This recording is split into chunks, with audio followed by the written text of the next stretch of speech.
UP BJP कार्य समिति में राहुल गांधी के खिलाफ प्रस्ताव पारित किया गया है। बिल्कुल, लखनऊ में कल हुई बीजेपी की बैठक में यह प्रस्ताव पास किया गया और इस बैठक में बीजेपी अध्यक्ष जेपी नड्डा और योगी आदित्यनाथ समेत बीजेपी के कई बड़े नेता भी मौजूद रहे।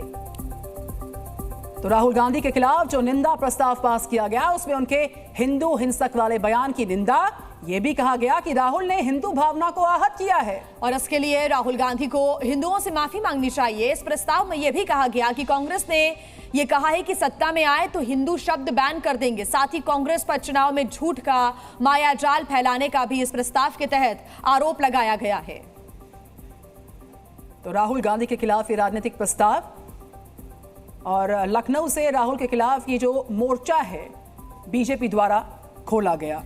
तो कल उत्तर प्रदेश की स्थितियों को देखते हुए एक बैठक का आयोजन किया गया था। यूपी बीजेपी कार्य समिति की कल एक बेहद अहम बैठक हुई जिसमें राष्ट्रीय अध्यक्ष जेपी नड्डा, सीएम योगी आदित्यनाथ समेत कई बड़े नेता मौजूद रहे थे और राहुल के खिलाफ बीजेपी ने अब मोर्चा खोल दिया है। उन्होंने तमाम जो बयान इस दौरान दिए हैं उसके खिलाफ तमाम बातों का जिक्र इस प्रस्ताव में किया गया है।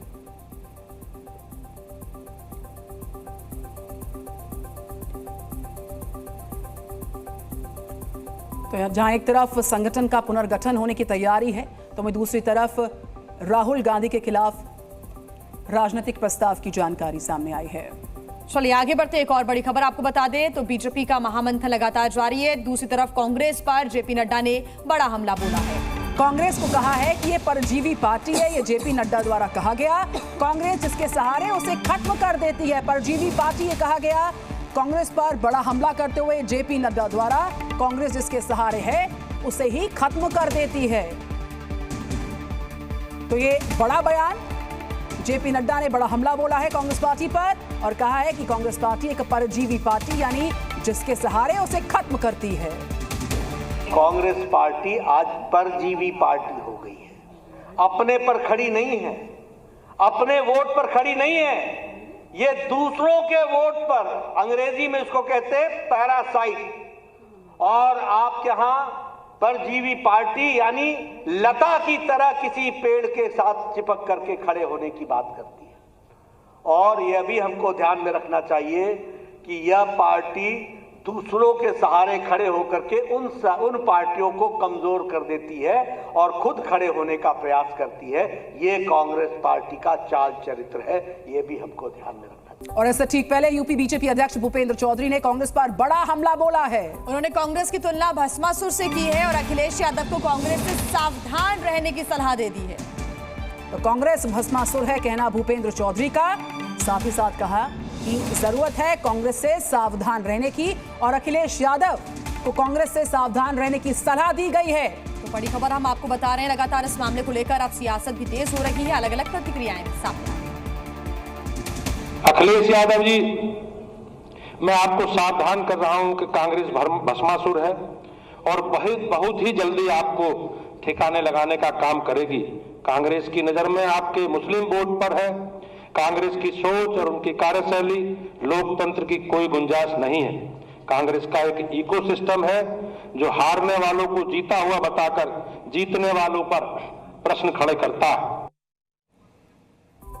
तो देखिए, कल बीजेपी का बड़ा महामंथन हुआ है। तमाम बड़े नेता जो हैं वो इस बैठक में मौजूद रहे। राजनीतिक प्रस्ताव की खास बातें भी हम आपको बता देते हैं। जो प्रस्ताव लाया गया, विपक्ष का झूठा प्रचार और इसलिए सफलता नहीं, सत्ता में आकर चरित्र दिखाती है समाजवादी पार्टी।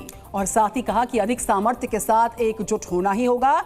और यूपी विधानसभा 2027 का जो रोड मैप है, बीजेपी कार्य समिति की बैठक में जिन मुद्दों पर मंथन हुआ उसमें विपक्ष पर झूठे प्रचार का दावा भी लगाया गया। इसके अलावा आरक्षण और महिलाओं को पैसे, साथ ही साथ संविधान पर भी बातचीत हुई है इस अहम बैठक में। तो कार्य समिति की बैठक में पेपर लीक की जांच और कार्रवाई का मुद्दा भी उठा। इस मुद्दे पर भी अहम बातचीत हुई है और साथ ही साथ उत्तर प्रदेश में 2027 को लेकर जो रणनीति है, खासतौर से उस पर भी जोर दिया गया है।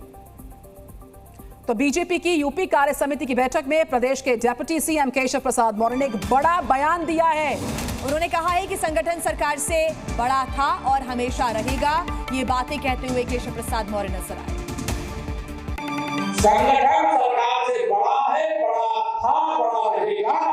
भारतीय जनता पार्टी के कार्यकर्ता के नाते मैं उप मुख्यमंत्री अपने को बाद में मानता हूँ, भारतीय जनता पार्टी का कार्यकर्ता पहले मानता हूँ।